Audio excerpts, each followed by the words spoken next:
Hi, I'm Cody. I'm here to help you pass your air brakes test at the DMV.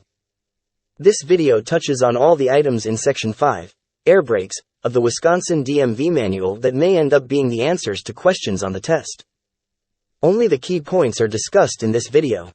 If you're looking to obtain a Class A or a Class B permit without an air brake restriction, then you must study this section and successfully pass the air brake exam at your local DMV. Just a note before we get started. Items highlighted in green are answers to questions that you more than likely will get on your exam at the DMV, so pay extra attention to those points. Let's get started. Air brakes use compressed air to work.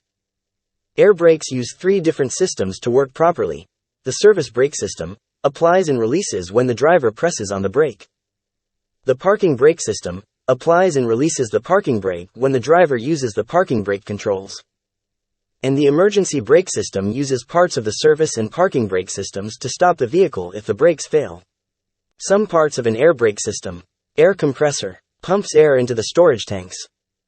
Air compressor governor tells the compressor when to cut in 100 psi and cut out 125 to 130 psi.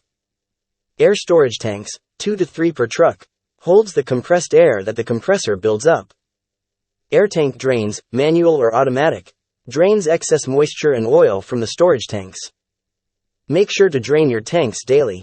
Alcohol evaporator, usually on older trucks, places alcohol into the brake system to dry up excess moisture.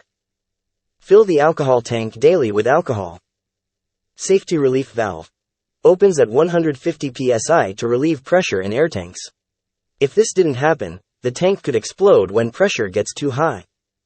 The brake pedal uses air pressure to work, activates the service brakes on the tractor and trailer simultaneously.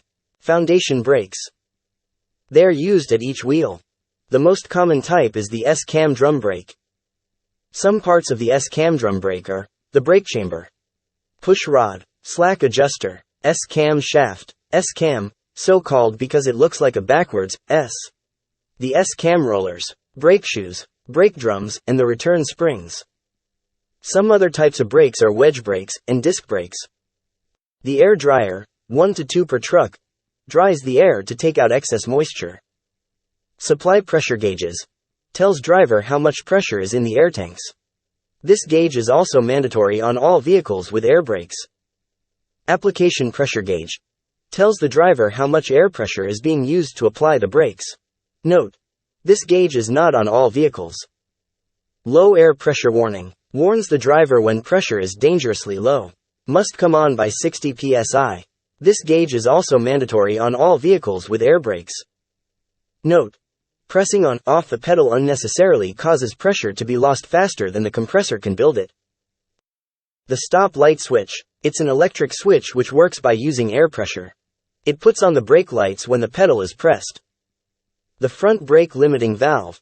It cuts normal air pressure by half to the front brakes. It should be placed in the normal position when dry, or in the slippery position when wet or slippery. Remember, front wheel braking is good under all conditions. Spring brakes. Powerful springs held back by air pressure when driving. Spring brakes work in the absence of air pressure. Springs are held in position by 3,800 psi condensed air pressure. Spring brakes are controlled by the parking brake controls, yellow and red knobs. For the tractor control, a yellow diamond-shaped knob. For the trailer control, a red stop sign-shaped knob. Push knobs in to release the brakes, pull knobs out to set or apply the brakes. Note: spring brakes work when there is no air, service brakes need air to work. The modulating control valve. It is a lever on the dash in older trucks that would control the spring brakes on the trailer if the service brakes failed. It was used for parking by holding it in place with a lever. The dual parking control valve. Some vehicles, such as buses, have a separate air tank which can be used to release the spring brakes. This is so you can move the vehicle in an emergency. There is usually only enough air in that spare tank to be used one time. You push the valve and hold it in while moving. It is spring-loaded, so if you let go, the knob will pop out and the brakes will apply again. The one-way check valve. It prevents air from leaking back out of the air tanks if the compressor should develop a leak. Anti-lock braking systems, ABS. Truck tractors built on or after March 1, 1997, and trucks, trailers, buses, converter dollies built on or after March 1, 1998 must be equipped with ABS. How does ABS help? It keeps wheels from locking up. It helps prevent skidding. If your power unit is equipped with ABS, there will be a yellow ABS light on the dashboard. Trailers have a round, amber-colored ABS light on the driver's side, rear of the trailer. You have normal brake functions even if the ABS system is not working. Dual air brakes. A dual air brake system has two separate air brake systems which use a single set of brake controls. They are the primary and secondary systems. Each system has its own air tanks, hoses, lines, etc. One system typically operates the regular brakes on the rear axle or axles. The other system operates the regular brakes on the front axle, and possibly one rear axle. Both systems supply air to the trailer, if there is one. During Step 5. Walk-around inspection. Slack adjusters. How to check slack adjusters. Park on level ground and chock the wheels to prevent the vehicle from moving. Release the parking brakes so you can move the slack adjusters. Use gloves and pull hard on each slack adjuster that you can reach. If a slack adjuster moves more than about 1 inch where the pushrod attaches to it, it probably needs adjustment. Check brake drums. Brake drums, or discs, must not have cracks longer than 1/2 the width of the friction area. Check brake linings, pads. Linings, or friction material, must not be loose or soaked with oil or grease. They must not be dangerously thin. No less than 1/4 inch of material on pads. Step 7. Final air brake check. Check the air compressor governor cut in and cut out pressures. Build your air pressure to normal in both systems. Leave the truck running. Pump your foot on and off the brake pedal. The compressor should cut in at around 100 psi. And the compressor should cut out around 125 to 130 psi. Check air leakage rates. Build the air pressure to normal in both systems. Shut off the engine. Push in both brake knobs.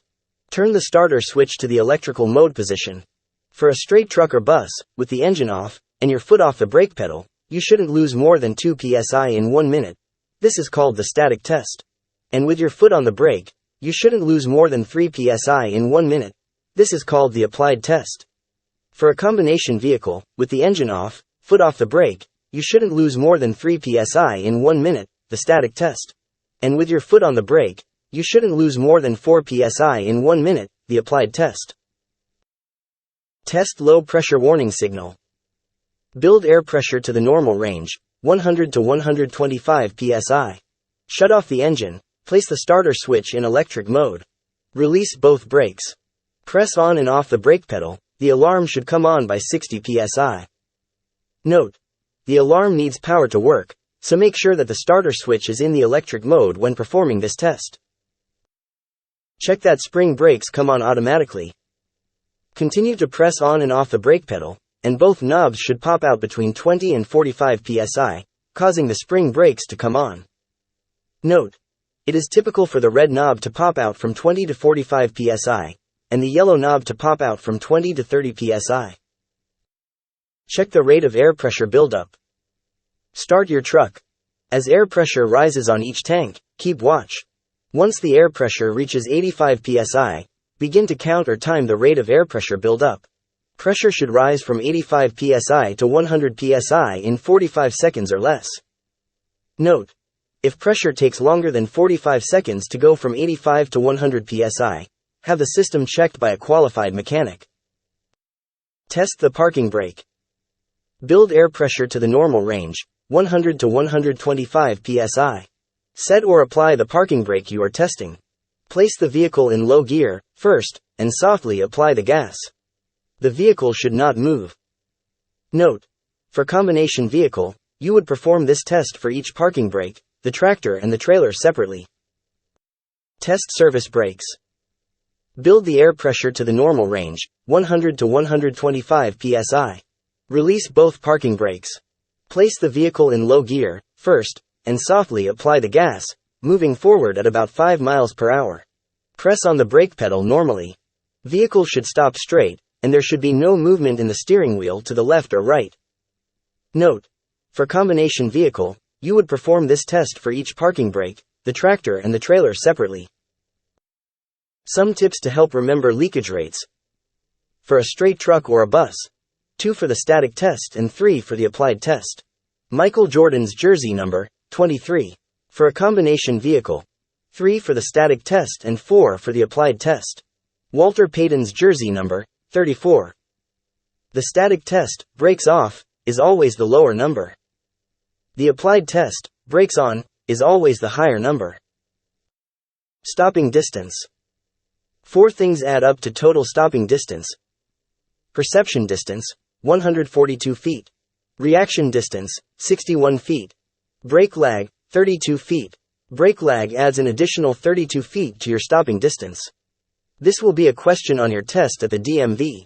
Effective braking distance, 216 feet. Total stopping distance at 55 miles per hour is over the length of a football field, 451 feet. Brake fading or failure. Brakes fade or fail because of 2 things: excessive use, and not relying on the engine braking effect. Fading can be affected by improper adjustment of the brakes. When you must push harder and harder on the pedal to get the same braking effect as cold brakes, they are fading. Proper braking technique. Apply the brakes just hard enough to feel a definite slowdown. When your speed has been reduced to approximately 5 miles per hour below your safe speed, release the brakes. This brake application should last for about 3 seconds. When your speed has increased to your safe speed, repeat steps 1 and 2. Remember, the use of brakes on a long or steep downgrade is only a supplement to the braking effect of the engine. Low air pressure. Anytime the low air pressure warning signal comes on, park as soon as possible, and check the problem. Make sure to drain your air tanks daily. Parking brakes. Use the parking brakes anytime you park, except as noted, when the brakes are very hot. They can melt into the drums. Or during freezing, wet weather. They can freeze locked in place. That will bring our information section on air brakes to a finish. Watch this video and study the Wisconsin DMV manual before attempting your exam at the DMV. Good luck. Be sure to watch our other permit training videos for combination vehicles and general knowledge.